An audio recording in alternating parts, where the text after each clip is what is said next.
చేసిన సల్మా గారిని ఆహ్వానిస్తున్నాను.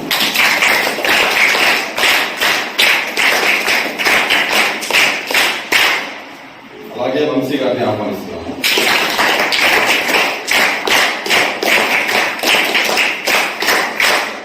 ముబారక్ సార్ని ఆహ్వానిస్తున్నాను.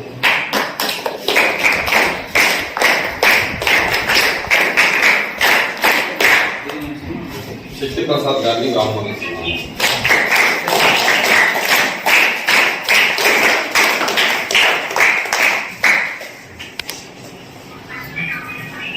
ఈరోజు ఏం దినం మీకు అందరికీ తెలుసా? Teachers day. గట్టిగా చెప్పాలి. టీచర్స్ చెప్పండి. ఈరోజు మనకు మనకి రోజు పాఠాలు చెప్పేవాళ్ళు ఉపాధ్యాయులకు మనము వాళ్ళకి ప్రత్యేకంగా ఆ డే కేటాయించాం కదా. కాబట్టి అందరూ ఉపాధ్యాయులకి మీరు మీ తరఫున మీరు వాళ్ళకి థ్యాంక్స్ చెప్పాలి, విషయం చెప్పాలి. చెప్పండి. ఉపాధ్యాయుల దినం. మీరందరూ ఇంగ్లీష్ మీడియమా? తెలుగులో చెప్పండి. ఉపాధ్యాయులు దినోత్సవం శుభాకాంక్షలు. ఉపాధ్యాయులు దినోత్సవ శుభాకాంక్షలు. కృతజ్ఞతలు.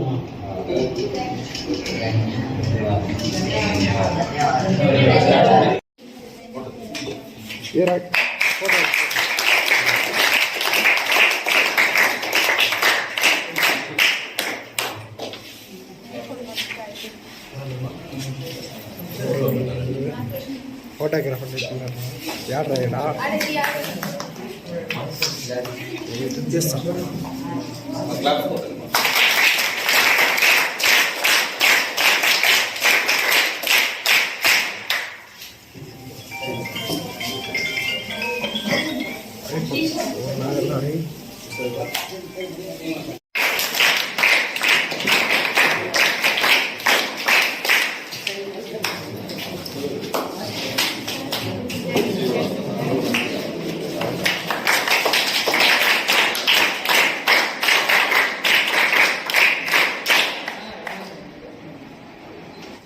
तेरा आईफोन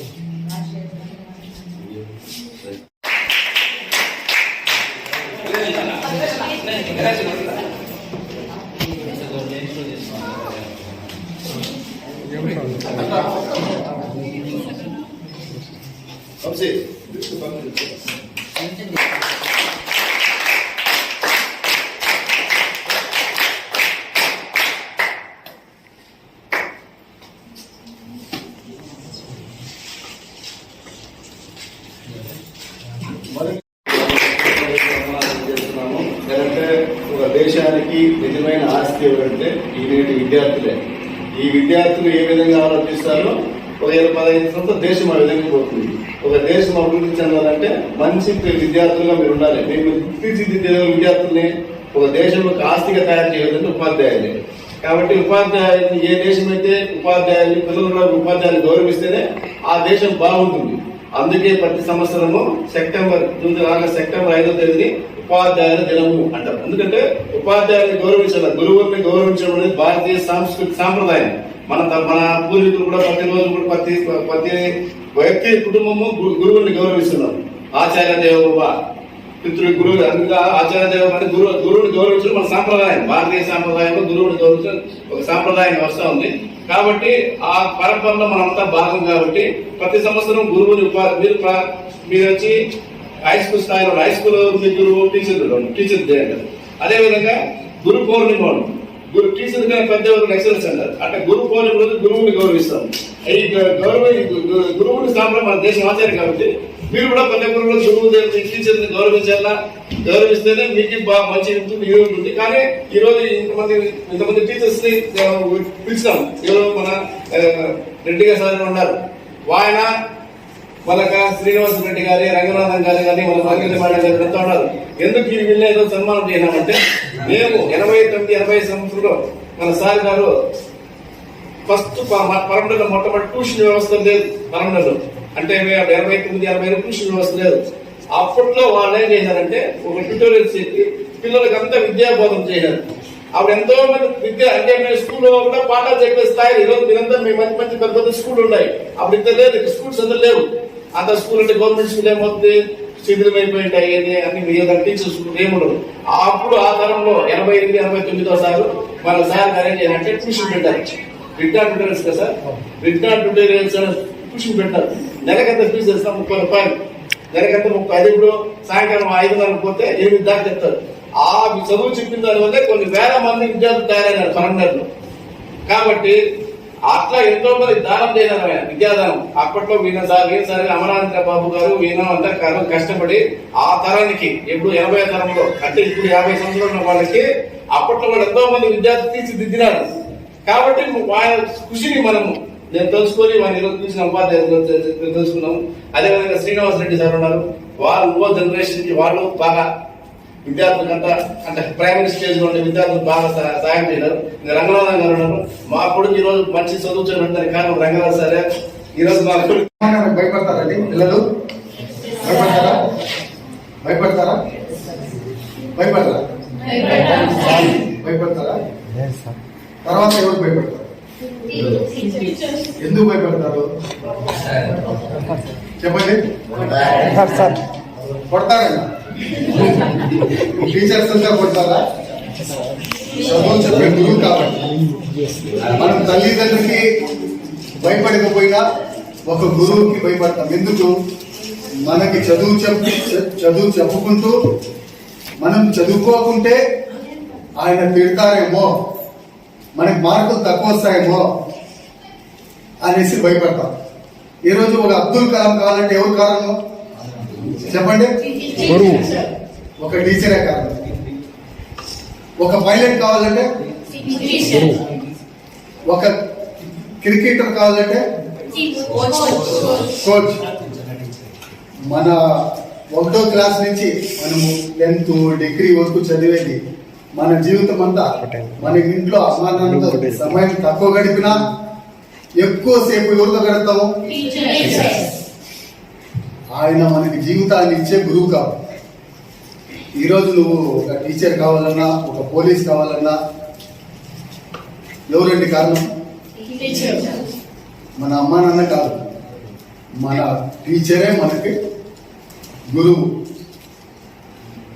ఒక పైలట్ ఆయన ముందుండి ఇలా చదువుకోండి, ఇలాంటి మార్కులు తెచ్చుకోండి, మీ భవిష్యత్తులో బాగుంటారు అనేసి ఆ గురువులకంతా నా ధన్యవాదం అండి.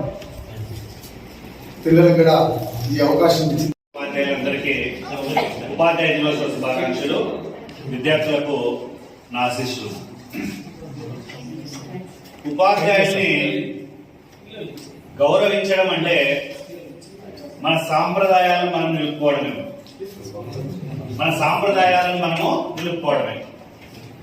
సో ఇక్కడ నాకు 3 తరాలు కనిపిస్తున్నాయి. ఎందుకంటే మేమంతా గోవింద్ రెడ్డి సార్ విద్యార్థులం, స్టూడెంట్స్. మా స్టూడెంట్స్ మధుమిత గారు. సో ఇక్కడ 3 తరాలు ఉన్నాయి. ఈ విధంగా తరతరాలుగా ఉపాధ్యాయ వృత్తి కొనసాగుతుంది అంటే ఉపాధ్యాయులకి విద్యార్థులకు మధ్యలో ఉన్నటువంటి అనుబంధం. ఒక గొప్ప వ్యక్తి చెప్పినట్లు పాఠశాలలో ఉపాధ్యాయుల దగ్గర దెబ్బలు తినటువంటి వాళ్ళు ఎక్కడ తింటారంటే తర్వాత పోలీస్ స్టేషన్ లోనే తింటారు. పాఠశాలలో ఉపాధ్యాయుల దగ్గర దెబ్బలు తిన్న ప్రతి వ్యక్తి బాగుపడినాడు. అంతేకాక ఎంత గొప్ప వ్యక్తి అయినా సరే ఒకప్పుడు ఉపాధ్యాయుడి దగ్గర దెబ్బలు తినే ఉంటారు ఖచ్చితంగా. సో ఇప్పుడు కలెక్టర్ అయినా సరే, సీఎం అయినా సరే, పిఎం అయినా సరే ఎక్కడో గురువు దగ్గర చదువుకుంటారు, ఏదో చిన్న తప్పు చేసే ఉంటారు. సో అలాంటి అధికారం కేవలము ఒక గురువుకు మాత్రమే ఉంది. సో ఇక్కడ పగలు ప్రతీకారాలు అని కాదు, కానీ చేసినటువంటి అందరికీ మొట్టమొదటిగా మా కృతజ్ఞతలు, శుభాకాంక్షలు, విద్యార్థులకు ఆశీస్సులు. ఈ సన్మానాలు అన్నీ కూడా ఇప్పటి నుంచి జరుగుతూ ఉంది కదా, గురువుకి ముందు కాలం నుంచి జరుగుతూనే ఉన్నాయి. కొంతమంది ఏం చెప్తున్నాడు, సమాజంలో గురువు మన దేవుడు ఉన్నారు కదా, ముగ్గురు ముఖ్యులు ఎవరు చెప్పండి? తల్లి తండ్రి గురువు దేవు దేవతలు. ముఖ్యులు గురు బ్రహ్మ విష్ణు మహేశ్వరు. వీళ్ళు సృష్టించేది కానీ జ్ఞానం ఇచ్చేది కానీ అంతా వీళ్ళే. వాళ్ళతో ఈక్వల్ గా గురువుకి స్థానం ఇచ్చారు. ఎప్పుడు ఆ కాలం నుంచి ఇస్తున్నారు. కాబట్టి గురువు యొక్క స్థానం చాలా గొప్పది. మీరు ఒక విషయం తెలుసుకుంటే డాక్టర్ సర్వేపల్లి రాధాకృష్ణన్ అతని జన్మదినాన్ని కదా మనము టీచర్స్ డే సెలబ్రేట్ చేసుకుంటున్నాము. అతనికి ఎలాంటి సన్మానం జరిగిందంటే మైసూరులో, అక్కడ మైసూరులో పనిచేసిన తర్వాత అతను కలకట్టాకి ట్రాన్స్ఫర్ అయినారు. అప్పుడు అక్కడ ఉన్న విద్యార్థులందరూ కూడా ఒక ఎద్దుల బండికి పూలహారాలన్నీ కూడా డెకరేషన్ చేసి దాంట్లో కూర్చోబెట్టుకొని ఎక్కడికి తీసుకెళ్లారంటే రైల్వే స్టేషన్ వరకు వదిలే వచ్చారు. ఎంతో